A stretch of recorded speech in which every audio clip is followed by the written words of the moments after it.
సంగారెడ్డి జిల్లా కేంద్రం bypass road 30వ వార్డులోని Mahatma Jyotirao Phule పార్కులో ఆహ్వాన కమిటీ కన్వీనర్ గొల్ల ఆంజనేయులు ఆధ్వర్యంలో అనంతయ్య అధ్యక్షతన మహాత్మా జ్యోతిరావు పూలే 134వ వర్ధంతి పురస్కరించుకొని స్థానిక కాలనీ వాసులతో కలిసి పూలే విగ్రహానికి పూలమాలలు వేసి ఘన నివాళులు అర్పించిన ఎమ్మెల్యే చింతా ప్రభాకర్. ఈ కార్యక్రమంలో బీసీ సంక్షేమ సంఘం జాతీయ ప్రధాన కార్యదర్శి బీరయ్య యాదవ్ మరియు ఎంజి అన్వర్, లక్ష్మయ్య, కృష్ణమూర్తి, నగేష్, స్థానిక కాలనీ వాసులు, యువకులు, విద్యార్థులు పాల్గొన్నారు. మరి ఒక 7 సంవత్సరాలు అయింది. మళ్ళీ జ్ఞాపకం చేసుకుందాం, సార్కు మర్యాద చేసుకుందాం, గౌరవించుకుందాం, మన అవసరాలు చెప్దాం. మరి వారి సహకారంతో ఈ కాలనీ ఒక స్లమ్ మాదిరిగా ఉంది. దీనికి సహకరించండి. డెవలప్ చేయడానికి ఏమీ లేదు, రోడ్లు లేవు, మోరీలు లేవు, ఏది కూడా లేని పరిస్థితిలో ఉన్నాం. నాకైతే అనిపిస్తుంది మేము స్లమ్లో ఉన్నామేంది అనిపిస్తుంది. ఎక్కడ పడితే అక్కడ చెత్త వేస్తున్నారు. కొంతమంది ఇల్లు ఓనర్స్ లేకపోవడం మూలంగా కూడా జరుగుతుంది. ఇవన్నీ కూడా ఆపేయాల్సినటువంటి అవసరం ఉంది. మరి ఇప్పుడైతే ఇక ఈ పార్క్ అంతా కూడా శుభ్రం చేసుకున్నాం. మున్సిపల్ వారి సహకారంతో ఈ కార్యక్రమాన్ని కూడా మనం పెట్టుకున్నాం. మరి సహకరించిన వాళ్ళకు, వచ్చిన అతిథులకు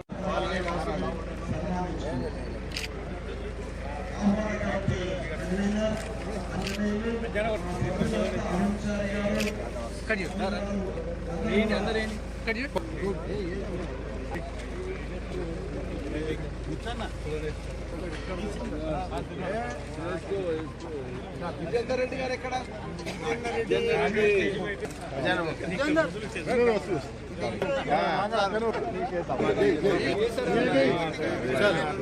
బాబు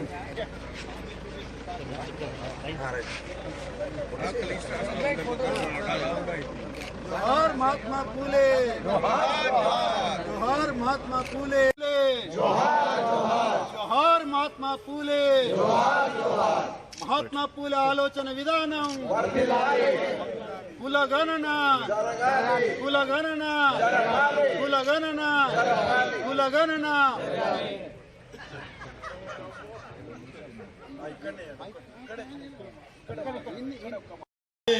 చదువుకు చెప్పడానికి ఉండే మిగతా వర్గాలంతా కూడా కులమైన శూద్రులకు ఒక చీర కట్టుకొని పెండ రాళ్ళు అవి ఇవి బూతులు తిట్టుకుంటా ఆమె కొట్టేవాళ్ళు. సరేసుకొని మళ్ళీ కట్టుకొని స్కూళ్ళు విద్య నేర్పించింది. అంత కఠినమైన పరిస్థితుల్లో ఆమె విద్యను ఏర్పడేసి వందలాది ఆయన ఆ బావిని దవించారు. అలాగే మరి పూలే గారు ఆయన మున్సిపల్ కౌన్సిలర్ గా పూలే వర్ధంతి సందర్భంగా ఈరోజు ఇక్కడ ముందే జరుపుకున్నటువంటి సందర్భం. మరి కార్యక్రమానికి అన్న మరి ఆహ్వానించడం,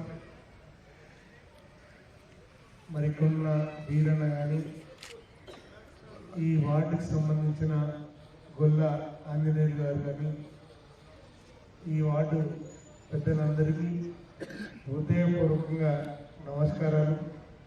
ఇప్పుడే అనంత సార్ చెప్పినారు, ఈ వార్డులో చాలా సమస్యలు ఉన్నాయి.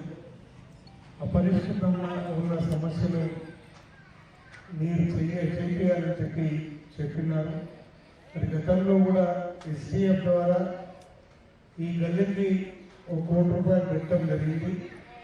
టెండర్ అయిపోయిన తర్వాత మరి ప్రభుత్వం మారి క్యాన్సల్ చేయించడం జరిగింది. అయినప్పటికీ ఖచ్చితంగా ఈ వార్డులో ఉన్న సమస్యలను నేను చేయడానికి నా వంతు సిడిపిలో కానీ ఏ దాంట్లో వచ్చినా పెడతానని చెప్పి తెలియజేసుకుంటూ ఈ వార్డుకి సంబంధించి నన్ను కూడా మనస్ఫూర్తిగా మీరు ఆశీర్వదించి నా గెలుపులో మీరు పాత్రలైన మీ మేలు ఎప్పటికీ మరవనని చెప్పి మరోసారి తెలియజేసుకుంటూ జ్యోతిరావు పూలే వర్ధంతి సందర్భంగా ఈరోజు నివాళి అర్పించుకున్నాం. మరి మీ అందరికీ కూడా నమస్కరిస్తూ సెలవు.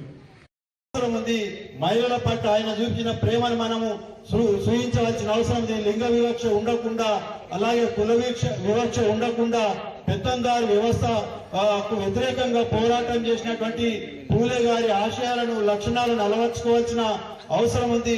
మనిషి అనేది తాత్వికత్వంలో కానీ, ఆధ్యాత్మిక విషయంలో కానీ మనిషి పుట్టినవాడు గిట్టక తప్పదు. మరి ఈ మధ్య అంతా ఎందుకు మరి అందరితో సోదర భావంతో ఉండాల్సిన అవసరం ఉంది. మనము తోటి మానవుతోటి మనము కలిసిమెలిసి ఉండాలి. భగవద్గీతలో చెప్తారు, మానవ సేవయే మాధవ సేవ అని అంటారు. బైబిల్ అంటారు, నీ వలనే నీ పొరుగు వారిని ప్రేమించమని అంటారు. పురాణాలు అంటారు, ముందు నీ పడోసికి రక్షాకర్ అంటారు, వాళ్ళని ఆదుకోమంటాడు. జకాత్కర్ అంటారు, దానం చేయమంటారు. ఈ అన్ని మత గ్రంథాలు కూడా మనుషులను ఒక గొప్ప మనిషి అభివృద్ధి, మనిషి ప్రేమని పంచమని చెప్పి ఈ మధ్యలో వచ్చినటువంటి వీటిని అన్నిటి కూడా మనము పట్టించుకోకుండా మానవులమంతా ఒకటి ఉండాల్సిన అవసరం ఉంది. ఈ మధ్య కాలంలో మన కరోనా వచ్చింది. అప్పుడు ఏ కులం వాళ్ళు ఆదుకున్నారు, ఏ కులం వాళ్ళు రక్తం ఇచ్చారు, ఏ కులం వాళ్ళు మన హాస్పిటల్ చేసిండ్రు, ఏ కులం వాళ్ళు చనిపోతే దహన సంస్కారాలు చేసిరు అనేది అప్పుడు లేదు.